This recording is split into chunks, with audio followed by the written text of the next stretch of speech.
This is perhaps the trial of its time as COVID 19 grips the world with its deadly embrace.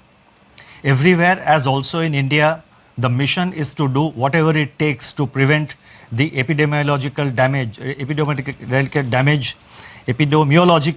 curve from steepening any further. In this kind of an environment, the Reserve Bank of India has been very proactive and has been monitoring the situation very closely. The evolving situation is being monitored very closely, and you would have noticed that from time to time, almost every second day or third day, the Reserve Bank is coming out with certain announcements. Now, in this kind of environment, I thought it was necessary that I speak to a wider audience and convey the resolve of the Reserve Bank of India, our approach, and how we are going forward. Today, I propose to make certain announcements, and the statement is a bit long, as I said last time, because I have tried to make it as self-explanatory as possible, and so that there is adequate clarity, and since we are not able to hold a press conference, the meaning and the details are conveyed to the maximum extent possible. So as I just said, everywhere, as also in India, the mission is to do whatever it takes to prevent the epidemiological curve from steepening any further. Human spirit is ignited by the resolve to overcome the pandemic. It is during our darkest moments that we must focus on the light. As Mahatma Gandhi said in his famous address at Kingsley Hall, London, in October 1931, and I quote Mahatma Gandhi, "In the midst of death, life persists. In the midst of untruth, truth persists. In the midst of darkness, light persists." Before I begin, I wish to place on record our gratitude to all the functionaries and personnel in the government, the private sector, banks, and other financial institutions who risk their lives on a daily basis by going to work or by working from home to fight the pandemic by keeping essential services fully operational. Our deepest appreciation goes out to doctors, healthcare and medical staff, police and law enforcement agencies who are at the front line. In the RBI, I would like to specially commend and thank our team of 150 officers, staff and service providers who are in quarantine, away from their families, and are at work 24/7 to keep essential services such as currency in circulation, retail and wholesale payments and settlement systems, reserve management, financial markets, liquidity management, financial regulation and supervision, and a host of other services available so that the nation may survive COVID-19. Banks and financial institutions have risen to the occasion and have ensured normal functioning. Their efforts are praiseworthy. I would like to thank my colleagues in the Reserve Bank of India who set aside personal health concerns and joined me in fashioning the array of measures taken by the RBI in the context of COVID-19. I also thank our teams for their intellectual support, analytical work, and logistical arrangements. I would first like to highlight or give our assessment of the current economic situation. Since March 27, 2020, when I spoke to you last, the macroeconomic and financial landscape has deteriorated precipitously in some areas, but light still shines through bravely in some others. On April 14, the IMF released its global growth projections, revealing that in 2020, global economy is expected to plunge into the worst recession since the Great Depression, far worse than what had happened during the global financial crisis. The IMF's economic counselor has named it the Great Lockdown, estimating the cumulative loss to global GDP over 2020 and 21 at around $9 trillion, which is greater than the economies of Japan and Germany combined. Within this downturn, the projections are replete with even sharper declines in output in various countries. India is among the handful of countries that is projected to cling on somewhat tenuously to positive growth at 1.9%. In fact, this is the highest growth rate among the G20 economies as estimated by the IMF. The World Trade Organization sees world merchandise trade contracting by as much as 13 to 32%. I repeat, 13 to 32% in 2020. Global financial markets remain volatile and emerging market economies are grappling with capital flows and volatile exchange rates. Crude oil prices remain in a state of flux despite the agreement on production cuts by OPEC plus countries. For 2021, the IMF projects sizable V-shaped recoveries, close to 9 percentage points for the global GDP. India is expected to post a sharp turnaround and resume its pre-COVID, pre-slowdown trajectory by growing at 7.4% in 2021-22. Over the last 3 weeks, there have been a few data releases on domestic developments, but they are too disjointed to allow a comprehensive assessment of the state of economy. Yet, there are a few slivers of brightness among the encircling gloom. In my statement of March 27, I had referred to continuing resilience of agriculture and allied activities on the back of all-time highs in production of food grains and horticulture, with huge buffer stocks of rice and wheat far in excess of the buffer norms. By April 10, pre-monsoon Kharif sowing had begun strongly, with acreage of paddy, which as you know is the principal Kharif crop, up by 37% in comparison with the last season, that is in comparison with the Kharif of 2019. States such as West Bengal, Telangana, Odisha, Assam, Karnataka and Chhattisgarh are leading in sowing activity despite the lockdown.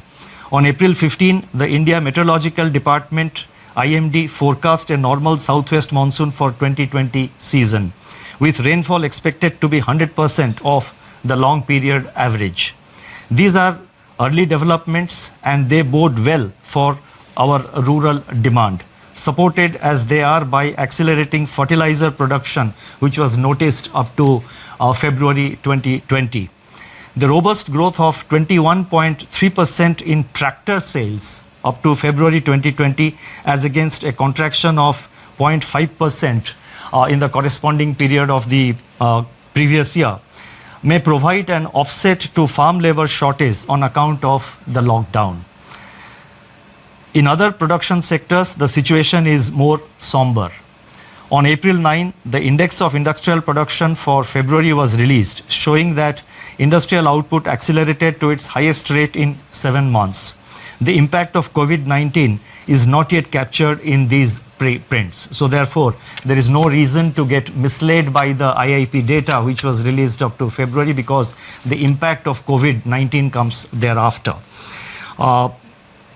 More tellingly, however, the revival in electricity generation, a coincident indicator of demand that had commenced from January 2020, has been halted by a sharp fall in daily demand in the range of 25 to 30% after the lockdown announcement on March 25th.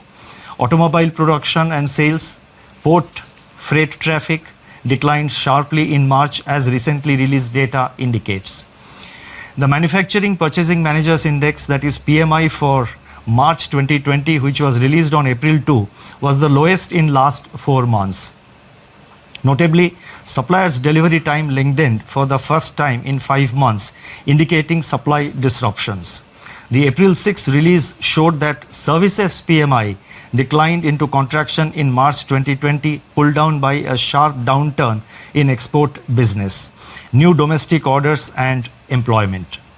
In the external sector, the contraction in exports in March 2020 at minus 34.6% has turned out to be much more severe than during the global financial crisis. However, amidst all this, the level of foreign exchange reserves which we have continue to be robust at US dollar $476.5 billion on April 10th, equivalent to 11.8 months of imports. Turning to the status of banking operations since the nationwide lockdown was imposed by the Government of India, The RBI has taken a number of steps to ensure normal business functioning by the entire banking sector. As a result, payment infrastructure is running seamlessly.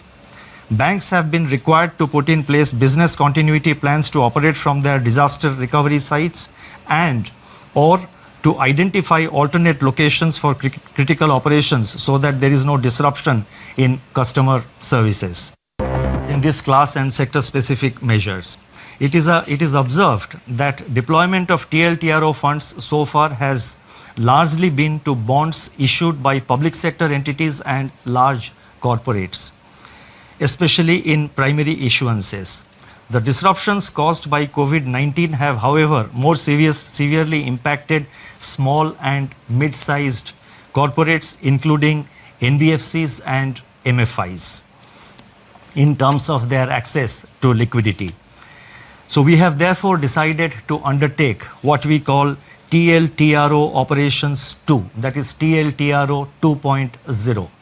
Accordingly, it has been decided to conduct targeted long-term repo operations TLTRO 2.0 for an aggregate amount of rupees 50,000 crore to begin with. Please mark my words, rupees 50,000 crore to begin with in tranches of appropriate sizes. Based on our assessment of the evolving situation and based on the pattern of utilization of this 50,000 crore by the market and in the market, it is always open for RBI to step up this amount beyond 50,000 crores as per requirement or as may be necessary to see that various segments of the market, various segments of the MFIs, the NBFCs and other institutions in terms of liquidity, they remain well lubricated. The funds availed by the banks under TLTRO 2.0 should be invested in investment grade bonds, commercial paper and non-convertible debentures of NBFCs with at least 50% of the total amount availed going to small and mid-sized NBFCs and MFIs. So therefore the emphasis will be to see that there is adequate flow to the mid-size and the small NBFCs as well as to the MFIs. The guidelines in this regard will spell out the relevant details. These investments have to be made within 1 month of the availment of liquidity from RBI, as in the case of the earlier TLTRO auctions, which have been conducted so far. Investments made by banks under this facility will be classified as held to maturity, HTM, even in excess of 25% of total investment permitted to be included in HTM portfolio. Exposures under this facility are also not to be reckoned under the large exposure framework. And the notification for TLTRO 2.0 auction will be issued today. The next announcement relates to refinancing facilities. A review of rapidly evolving situation and consistent with globally coordinated action committed to by Basel Committee on Banking Supervision to alleviate the impact of COVID-19 on global banking system, additional regulatory measures are being announced today. So whatever regulatory measures we are announcing, they are consistent with the Basel guidelines. The first measure under this category of regulatory measures, they relate to asset classification. Economic activity has come to a standstill during the period of the lockdown. Now, as I go with these announcements, I request your patience because in the concluding paragraphs, in the concluding 2 or 3 paragraphs to which I will come very shortly, I have attempted to give some kind of a forward guidance on certain aspects. So I request your patience. I repeat, economic activity has come to a standstill during the period of the lockdown with consequential lingering effects which have unambiguously affected the cash flows of households and businesses. On March 27, the Reserve Bank had permitted lending institutions to grant moratorium of 3 months on payment of the current dues falling due between 1st March and May 31st. It is recognized that the onset of COVID-19 has also exacerbated the challenges for such borrowers even to honor their commitments which have fallen due on or before February 29, 2020 in standard accounts. The Basel Committee on Banking Supervision has taken cognizance of the financial and economic impact of COVID-19 and very recently announced that the payment moratorium periods public or granted by banks on a voluntary basis relating to COVID-19 outbreak can be excluded by banks from the number of days past due in respect of NPA recognition. Therefore, it has been decided that in respect of all accounts for which lending institutions decide to grant moratorium or deferment and which were standard as on 1st March 2020, the 90-day NPA norm shall exclude the moratorium period. That is, there would be an asset classification standstill for all such accounts from 1st March to 31st May 2020. NBFCs which are required to comply with Indian accounting standards Ind AS may be guided by the guidelines duly approved by their boards and as per the provisions and as per the advisories of the Institute of Chartered Accountants of India in recognition of impairments. In other words, NBFCs do have the flexibility under the prescribed accounting standards to consider such relief to their borrowers. At the same time, we are cognizant of risk build-up in banks' balance sheets on account of firm-level stress and delays in recoveries. With the objective of ensuring that banks maintain sufficient buffers and remain adequately provisioned to meet future challenges, they will have to maintain a higher provision of 10% on all such accounts under the standstill, spread over 2 quarters. That is March, that is the quarter ending March 2020 and June 2020. These provisions can be adjusted later on against the provisioning requirements for actual slippages in such accounts. You see, while we are announcing certain forbearances, etc., for the banks, Reserve Bank, as the regulator of the banking system, has to ensure that our banks remain financially healthy over a period of time and in the long term. So therefore, while announcing certain prudential relaxations, we have to necessarily see that the banking system also remains healthy. So therefore, we have required them to make certain provisions, and in any case, we are saying that these provisions can be adjusted later on against provisioning requirements for actual slippages. Only if the slippage doesn't arise, then the banks have adequate flexibility to sort of appropriately deal with it in their accounts.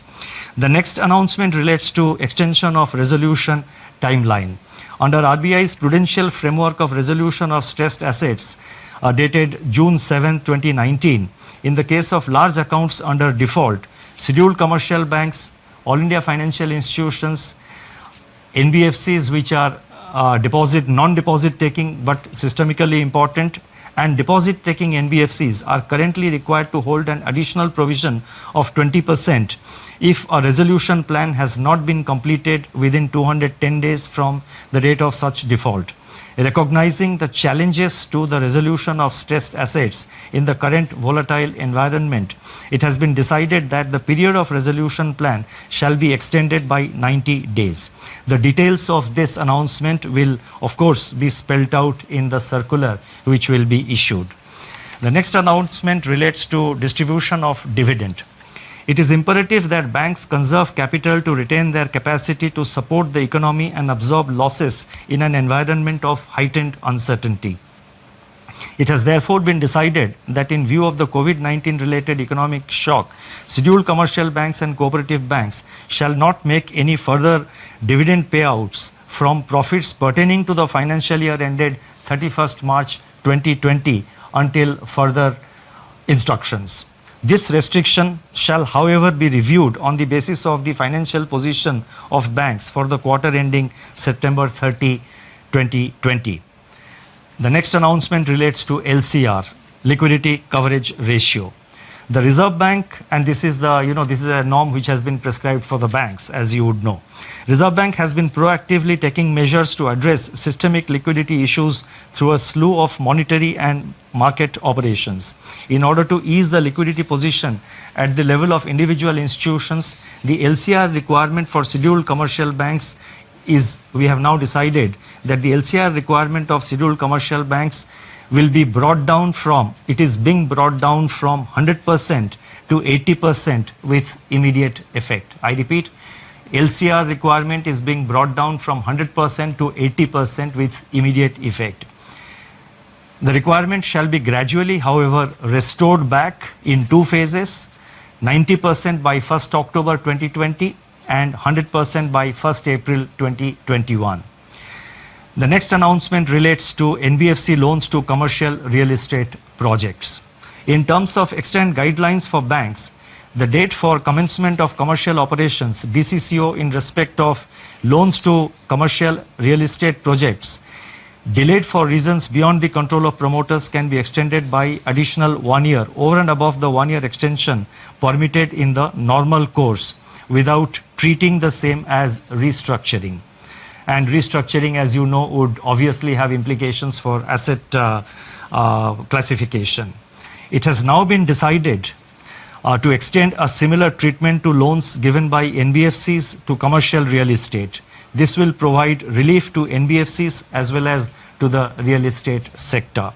Now, before I go to the concluding remarks, let me mention that the RBI, as I mentioned earlier, is monitoring the situation very closely. We are very vigilant about the developments, and whenever required, we will make necessary announcements. And so therefore, this is not the last of the announcements that we are announcing today to deal with the situation. As the situation warrants, we will be announcing new measures to deal with the challenges. Our effort is always to remain proactive and also to respond to the emerging challenges. Now, let me now move to the concluding portion of my remarks. In conclusion, I would like to review recent developments relating to inflation and the outlook without infringing in any way the mandate of the Monetary Policy Committee. The press release of National Statistics Office NSO on April 13, 2020 showed that CPI inflation for March 2020 declined by 70 basis points to 5.9%. This is, however, based on data gathered up to 19th March. The data showed a softening of food inflation by around 160 basis points on account of the easing of prices of vegetables, eggs, meat, fish, pulses, etc. In other categories of CPI inflation, pressures remained firm. Daily data on 22 essential food items covered by the Department of Consumer Affairs of Government of India suggest that food prices have increased by 2.3% in April so far, that is up to April 13th. In a broad-based manner, though onion prices have continued to decline, and at the same time, the PDS kerosene prices have slumped by 24% in the first fortnight of April. Domestic LPG prices also declined by 8%. These early developments suggest that inflation is on a declining trajectory, having fallen by 170 basis points from its January 2020 peak. In the period ahead, inflation could recede even further, barring of course any supply side disruption shocks, and may even settle well below the target of 4% by the second half of 2021. Such an outlook would make policy space available to address the intensification of risks to growth and financial stability brought about by COVID-19. This space needs to be used effectively and in time. The RBI, as I said earlier, will monitor the evolving situation continuously and use all its instruments to address the daunting challenges posed by the pandemic. The overarching objective is to keep the financial system and financial markets sound, liquid, and smoothly functioning so that finance keeps flowing to all stakeholders, especially the vulnerable and the disadvantaged. Regulatory measures that have been announced so far, including those which are announced today, are dovetailed into the objective of preserving financial stability. Although social distancing separates us, we stand united and resolute. Eventually, we are confident that we shall cure and we shall endure. Thank you very much.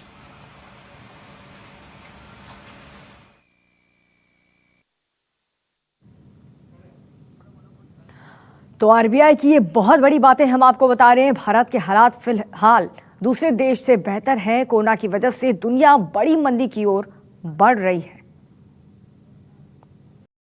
RBI की तरफ से एक press conference कर कई कदमों का ऐलान किया गया जिससे लिक्विडिटी बढ़े और लोगों तक पैसा पहुंचे। आरबीआई के इस ऐलान पर प्रधानमंत्री नरेंद्र मोदी ने ट्वीट किया है और रिजर्व बैंक की तारीफ की है।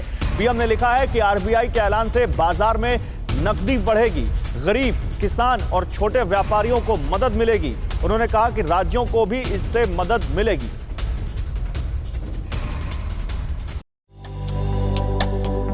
शुद्ध प्लस पान मसाला पेश करते हैं आज की बड़ी खबरें।